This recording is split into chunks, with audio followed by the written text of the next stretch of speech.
Vidya-mitra. I am a guest faculty at Center of Food Technology, University of Allahabad, and I am presenting before you module 26 of paper 15. The title of this module is The Uttar Pradesh Anganwadi Workers' Struggle. This module has been written by Renu Shukla, who is General Secretary, Anganwadi Supervisors Association of UP, and I am presenting it on her behalf. The Anganwadi centers were established by the Government of India in 1975 under the ICDS, and the purpose was to free the rural India from problems of healthcare, education and sanitation. So, to understand the struggle of the workers of Anganwadi, it is essential that we understand the journey of ICDS and the aims of ICDS and the achievements. This module emphasizes on the implementation of the ICDS scheme in the state of Uttar Pradesh. And sadly, this state has been among the worst performing states, standing fourth after Bihar, Andhra Pradesh and Daman and Diu. Now, ICDS has been providing 6 services and supplementary nutrition is one of them.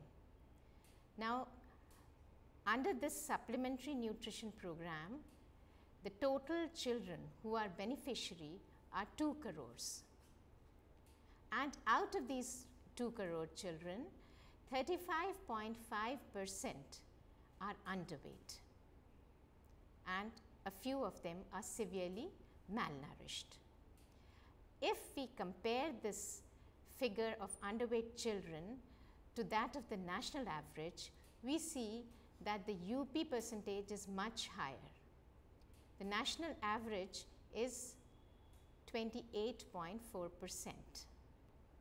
Now, what is the problem? Why are we not achieving the set targets? Is there something wrong with the government policy, or is it because of the half-hearted implementation by the workers? This needs to be answered. Initially, the ICDS was simply named as Integrated Child Development System. Now, later in 2013, the UPA government did a restructuring and proposed it as it gave it a new name as the ICDS Mission Plan, wherein the states and union territories were made more responsible, and they were supposed to bring down the rates of child malnutrition, child morbidity and child mortality with the help of 4 groups. Firstly, corporates, secondly, private companies, thirdly, NGOs, and fourthly, self-help groups. Now, regarding the success of this mission, there were different views. The All India Federation of Anganwadi Workers and Helpers, that is AIFAWH, this federation says that implementation of the mission plan means what is supposed to be a basic right for growing children would become some kind of largesse given by private parties, and that was not desirable. Whereas others felt that this change in the structure of the ICDS would lead to greater accountability on the part of the states and union territories, and the competition would trigger positive action in achieving the targets. So, as I told you before, ICDS got its mission mode in 2013, and an amount of about 147 crores was granted for phase 1, wherein out of the 75 districts of UP, 41 districts were identified as districts with high malnutrition rate, and it was considered important that these districts should be given due attention. But in spite of all the efforts, no significant improvement was seen on the malnutrition front. We all know that any plan can be successful only when the workers are satisfied, only when they are given their due wages, due credit. Now we see that the Anganwadi workers are dissatisfied on many fronts. Firstly, they believe that they are underpaid and overworked. They are made to do many other kinds of work which are not directly related to fighting malnutrition, and this takes away a lot of their time and energy. So, lack of fair wage, a status of being only volunteers and not government employees, and above all, no incentive for good work has turned the employees into a disgruntled lot, and they have decided to fight for their own rights. Now, this association of theirs have leaders, and they believe that the non-performance of this sector is because of the government apathy and the wrong policies. If we look into the journey of the ICDS scheme, we see that it was launched on 2nd October 1975, and we can say that it represents one of the world's largest and most unique programs for early childhood development. In fact, ICDS is India's response to the challenge of providing preschool education on one hand, and on the other, breaking the vicious cycle of malnutrition, morbidity, reduced learning capacity, and mortality. The journey of ICDS is as follows. In 1954, Balwadis were started at village level for pre-primary school children. In 1967, a new project was started in the name of Women and Child Welfare. In 1970, the Mid-Day Meal Program was started, and finally in 1975, ICDS was launched, and it was to provide for 6 services. The ICDS had been started on a trial basis for 5 years, according to the then Prime Minister Indira Gandhi. If we look into the aims of ICDS, we can enlist 7 of them. Firstly, to provide basic services at the community level and ensure the all-round development of the children in the age group of 0 to 6 years. Secondly, to give priority to care for pre-birth to 3-year-old children. Thirdly, to end disparities among groups and so to target the poor sections of the society. Fourthly, to work in areas like healthcare, education and sanitation which have a direct impact on malnutrition, child mortality and child morbidity. Fifthly, to break the generations-old cycle of malnutrition. There are families where malnutrition persists generation after generation. Sixthly, beside children, they were supposed to address also the problems of adolescent girls and women. And seventhly, beside the problems, they were supposed to empower the future mothers and the present mothers by taking care of the education and training, health checkups, mental health checkups, so that they grow up to be trained, healthy and aware, empowered women. One more Yojana was implemented through ICDS, and that was Rajiv Gandhi Sabal Yojana. This Yojana was also meant for the adolescent girls to provide with supplementary nutrition to them, for health checkups, to train them, but this scheme is not functional at present.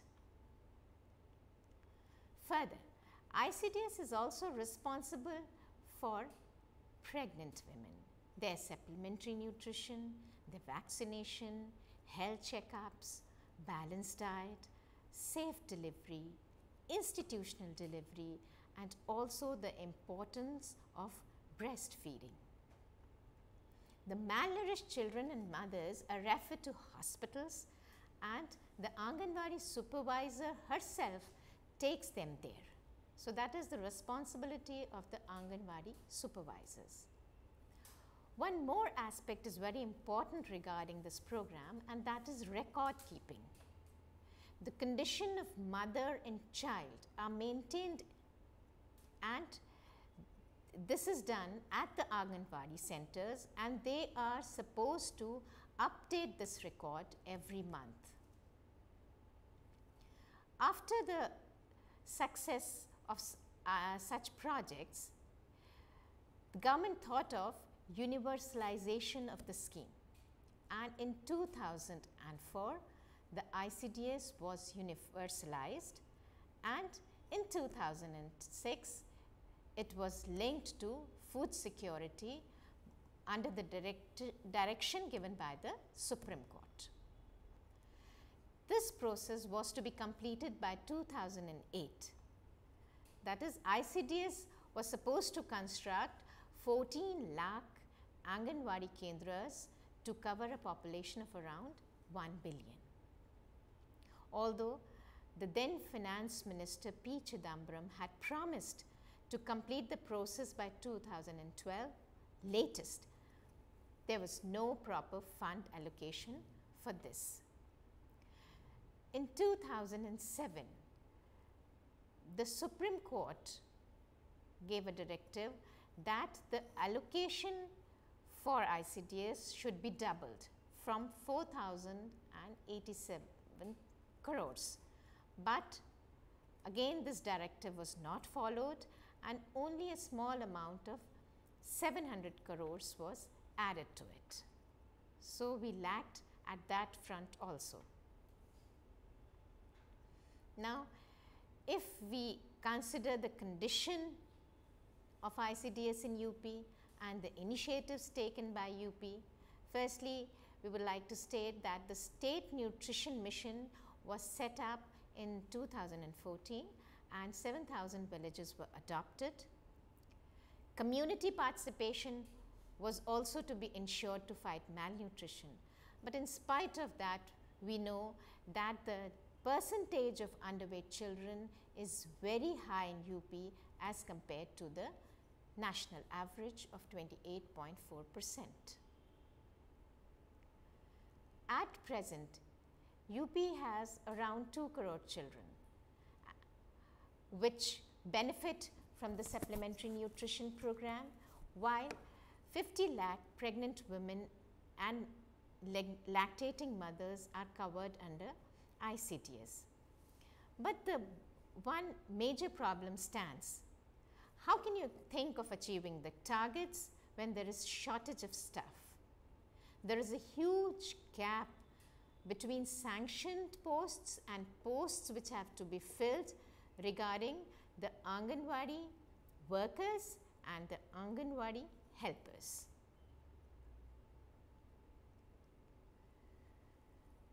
Coming to funding for the scheme, this is also inadequate. Prior to the financial year 2005-2006, the center was providing 100% financial assistance to all component services of the ICDS except supplementary nutrition. As I told you before, the ICDS had 6 services and supplementary nutrition is one of them. So for the 5 services, financial assistance from the center was 100%. But supplementary nutrition was to be taken care of by the states. This was the scene before 2005-2006, but in 2005 and 6 it was decided the center would bear only 50% of the burden and the rest has to be borne by the state. Again there was a shift in the sharing pattern in 2009 and 10, and in some states this sharing was 50-50% and UP was one of them, and in some states it was 90% from the center and 10% from the states. So, the budgetary allocation was inadequate in case of UP. Then in the union budget of 2015, there was a severe cut for the budgetary allocation for ICDS. It was slashed from rupees 1,800 crores to merely 800 crores. And again, the budget for midday meals was also slashed severely. What important thing which has to be kept in mind is that out of the entire budget allocated for ICDS, only 30% is actually spent on providing nourishment to the intended beneficiaries. Where does the rest 70% go? The 70% of the total allocation is spent on administrative expenses like salaries of contractual employees, like general expenses and like training of the employees. So, we have always to take into consideration that only 30% of what is being allocated will be used for providing nourishment to the children and to the mothers. There is one very big controversy involved in the ICDS program of UP. The Supreme Court gave a directive in 2004 that only Mahila Mandals, self-help groups, village communities and village-based industries could be awarded contract for supplying food for the nutrition program. But as opposed to this, in 2012, the state decided to award a rupees 10,000 crore contract for 3 years to a company owned by slain industrialist Ponti Chadha. The company was Great Value Food, and this company was to supply food for the supplementary nutrition program. This decision of state came under the scanner and it was widely criticized.